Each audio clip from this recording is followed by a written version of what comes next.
So this is a short demonstration video to give you an idea of the kind of analysis that we do here at the Remote Aikido Dojo. Nage is on the left, Uke is on the right. The Nage is actually myself. This is footage from several years ago, but we can always do with a bit of improvement. So, first thing we'll do is just watch the whole thing through. We have Ikkyo Omote from Shiho, from Shomanuchi, and Ikkyo Ora, again Shomanuchi,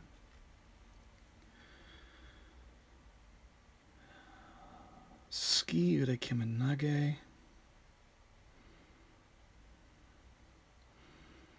and Ski Sumitosh. Okay, so the first thing to note, and this is one thing that carries through to all these techniques, you may or may not have noticed it as we went through there, is that the posture is off. Okay? If we go here, you can see posture there, and the head is over here out of the way. That means I'm not off balance. I'm not in my center, so my technique is already compromised before we even begin. Now, if we play this through slowly, and there, yep, that's that there, as you can see. If you watch the left elbow, that is Nage's left elbow, you can see here, yeah, what we have is a collapse of the elbow in there. There and there. That's a loss of extension. What that means is that in this case, Uke still has a lot of their weight centered quite nicely, actually. And that weight is centered quite nicely over here. That's exposing a strike here. It means that I'm coming ever so slightly off balance, while, as you can see quite clearly, Uke is on their line and on balance. And that's going to lead to a slight issue as I progress forward. So here you can see there is clearly an opening in this. This opening is for a strike there. Progressing further forwards, that works fine. As you can see there, once the move has begun, that actually progresses through not smoothly, so that's good. But again, here you can see the unfortunate arch in the back. What that means is that I've bent from here as opposed to here. Okay? At this point, I should have been bending my knees more as opposed to my back. Progressing on through. Okay. Right.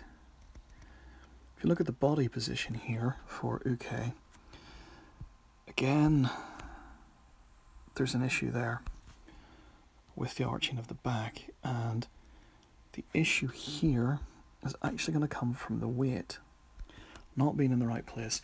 It should sink the weight lower as Nage, keep the weight where it is. The weight's in a good position, but Nage is too far up. If Nage lowers down, then the reach for the arm, here will not be as great, and that will allow Nage to keep a flatter back.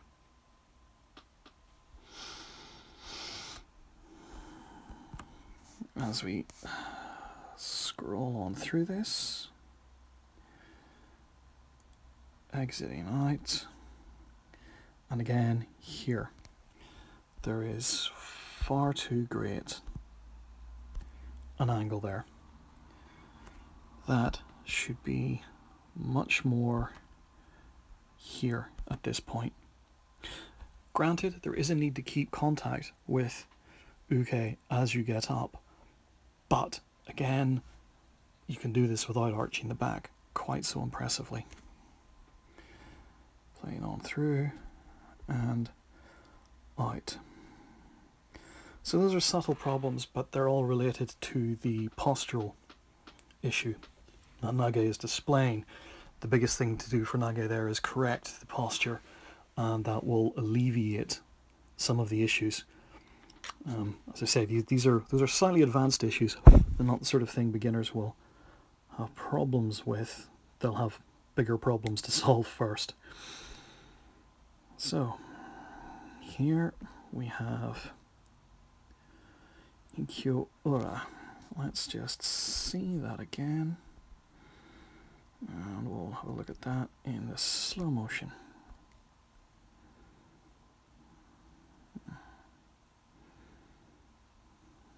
Again, slight continuation of the posture. It's a bit of a recurring theme for this Nage. Nage is also not he's working at his own height, but he's not compensating at all for the height of uke. Now, while that's usually fine, and I advocate that, again, this goes to the postural issues. At this point, Nage should have bent the knees. Instead, Nage has bent the back. If it hadn't bent at the hips, but had bent at the knees, then the current problem with this technique wouldn't actually exist. And the problem is that the Nage's left hand is wrapped around the wrist. You can hopefully just see it in there. The fingertips have gone on round.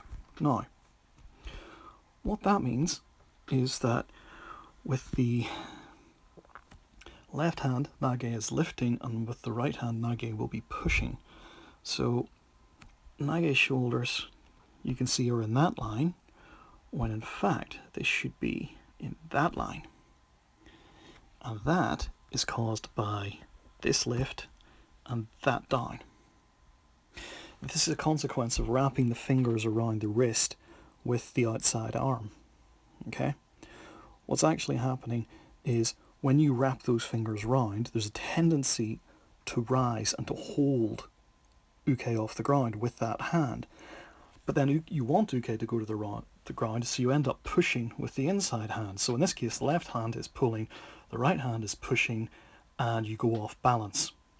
And you can see that in the yellow line of the shoulders as opposed to the green line of horizontality. Again, good way to solve that would have been to bend from here. That would potentially have removed that issue.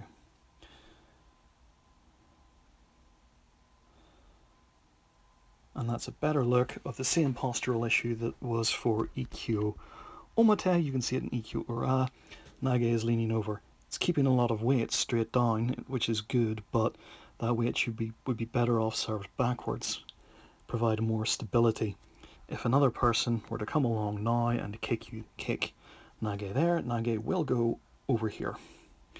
Not a desired outcome. And out. So the next technique was Ski Ude Kimen Nage. Right. A bit of showboating in that one. Not so good. Let's play this through slowly.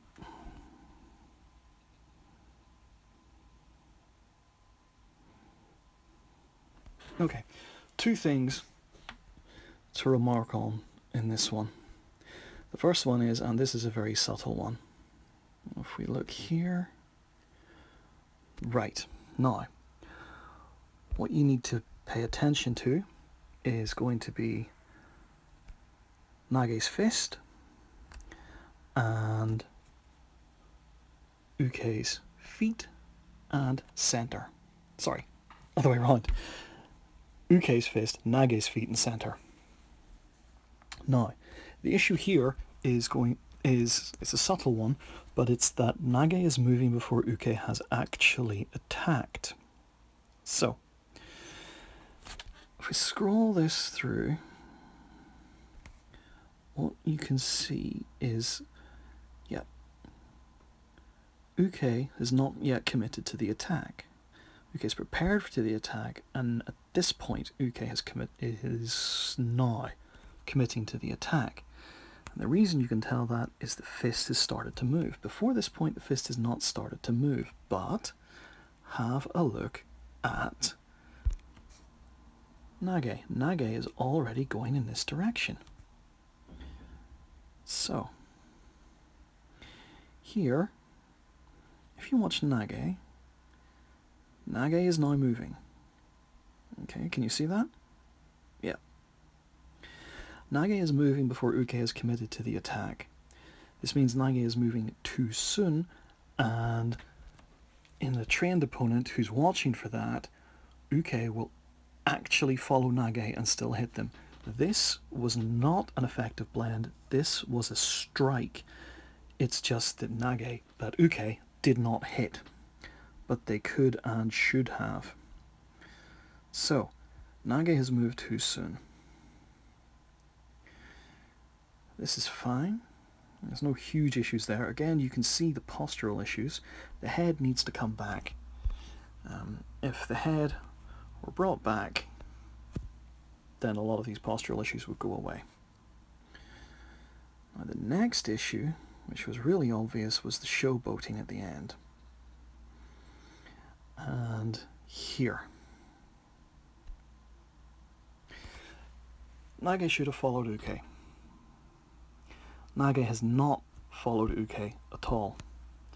Nage has brought the feet together, and that's fine, but they've left their hips behind. And now this is difficult to see in a two-dimensional image, but here, that is where Nage's center currently is. And if you look, it's really, really obvious that the feet are here, the head is here. There's no center. The center is off the back. In other words, although there is balance here, Nage is actually prone to falling in this direction because there's nothing there to stop it. Not such a good tactic. That could be solved by not showboating. This looks good. I mean, let's be honest. This actually looks like a pretty good way to finish it, you know? Coming up, finishing, drawing the legs together. It's crowd pleasing, but it's not martially effective. So by simply stepping through at the end and following, which is much safer anyway from a martial perspective, this issue wouldn't exist. So to the last one. Okay, and again we have a little bit of showboating there. Wind this through. Now, this is Sumitoshi. If you watch, there's the setup for the strike. The posture's slightly better here, but that's a really good shot of the arch. You need to take a leaf out of Tai Chi's book, really, for this, which is to rotate the hips forward, bring the shoulders back, the head up, extend the spine, bring the chin in, and stand up straight. That will improve a lot of things. Nothing hugely in this technique, however. Here. Okay. So, Sumitoshi is a great technique, crowd pleaser, but we're not trying to please crowds, we're trying to stay alive. Now this isn't too bad, and if you look closely you'll see this hand here is ready and in a good position to atemi at the face. But that's not what happens. It drops down and goes for the elbow. And you can see that there. This hand clearly going in there. That leaves a humongous open gap up here. There's no distraction to uke. Uke has no distraction here whatsoever, which means we have a huge red flag here. I would fully expect this hand to make impact there. Now the fact that it doesn't is fortunate and extremely lucky for Nage, and you can see it here.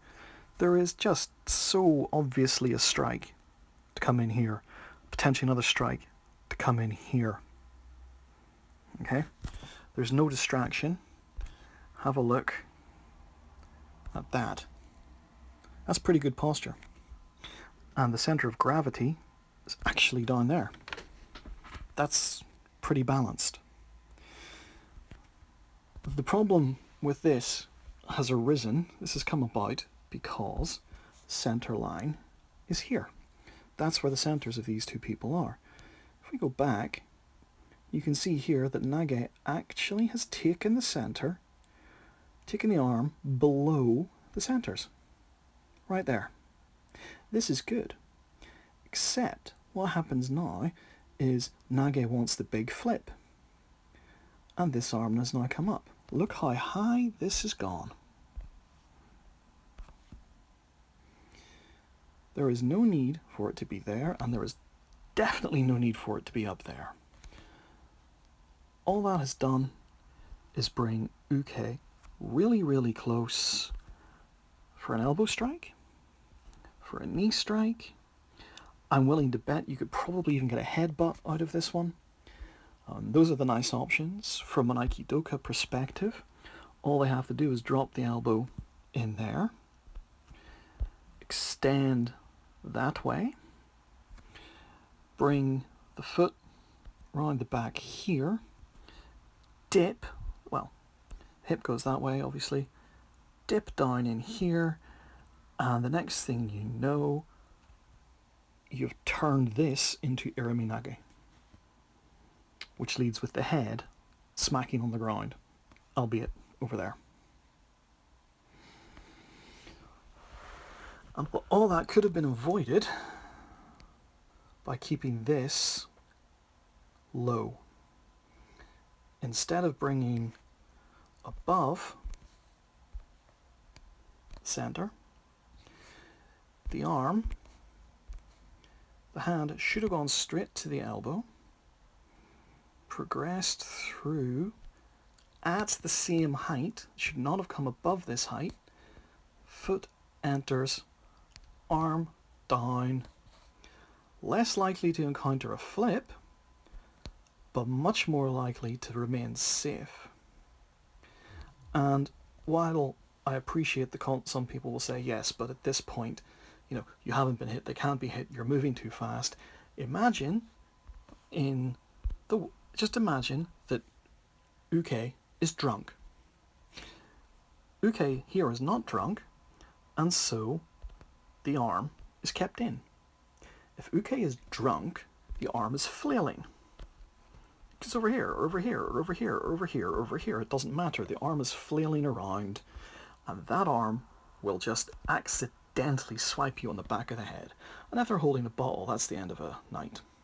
Or if they're drunk, if they're high on drugs, or even if they just don't realise they need to keep that arm in and it flaps around, it will hit you on the back of the head. That's called a rabbit punch, and that's illegal in boxing for very specific reasons. It does a lot of damage that you really don't want to happen. So, various things there for Nage to work on. Hopefully, that's given you an idea of the kind of analysis that we can get here. Depending on the style, we can go further into it. Depending on the sort of level you want, we can go more high level, more in-depth. But if you think it would be useful for you, get in touch, use the contact form or the contact page, and we'll see if we can help you out.